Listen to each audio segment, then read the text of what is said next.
बहुत दूर जैसे अपने न रहे और कोई अपने केंद्र को छू लेता है, उसी से उस महाविस्तार से एक हो जाता है। फिर वो भी फैलना चाहता है, फिर वो भी बढ़ना चाहता है। जीवन का स्वभाव और फैलाव का है। एक बीज तुम बोते हो छोटा सा, एक विराट वृक्ष पैदा हो, कितना फैल गया। इसी को हम ब्रह्म कहते हैं। फिर एक बीज बोया था, एक बड़ा वृक्ष लगा और वृक्ष पर कितने अरबों खरबों बीज लगते। अब तुम एक एक बीज को फिर बोलो, अरबों खरबों वृक्ष होंगे और हर वृक्ष पर अरबों खरबों बीज लगेंगे। वैज्ञानिक कहते हैं कि एक बीज पूरी पृथ्वी को हरा कर सकता है। एक बीज पूरी पृथ्वी को जंगलों से ढक दे सकता है। एक बीज की इतनी क्षमता है।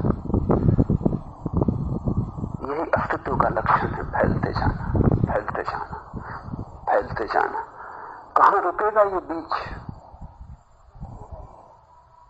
कहीं नहीं रुकने वाला है, इसका कोई रुकना नहीं है।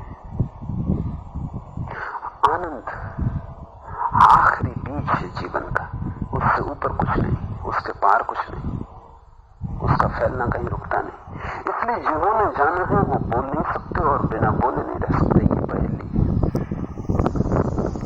बोलेंगे ही और बोल बोल के बार बार कहेंगे कि जो जानता है वो बोल नहीं सकता, वो कह नहीं सकता।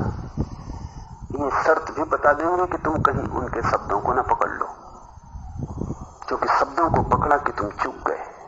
जो मैं तुमसे कह रहा हूं वो मेरे शब्दों में नहीं है, जो मैं तुमसे कहना चाहता हूं वो मेरे शब्दों से तुम्हें नहीं मिलेगा। तुम मेरे शब्दों को पकड़ के रुक गए तो तुम वो न जान पाए जो मैं कहना चाहता था। शब्द तो इंगित थे, इशारे थे, उनके पार जाना जरूरी था। तुम मेरे शब्दों को सुनना, लेकिन उन पर रुक मत जाना, क्योंकि शब्द सत्य नहीं है। तुम शब्दों को सुनना और शब्द के पार देखना, शब्द को समझना और शब्द के पार उठना। मैं जो कहूं उसे सुनना और मैं जो हूं उसे देखना। अंततः तो दर्शन ही काम आएगा, श्रवण काम नहीं आएगा। श्रवण केवल दर्शन के योग्य बना दे, बस काफी। तुम सुन सुन के इस योग्य हो जाओ कि देखने की कला और कुशलता आ जाए। इसलिए तो हम ज्ञानी को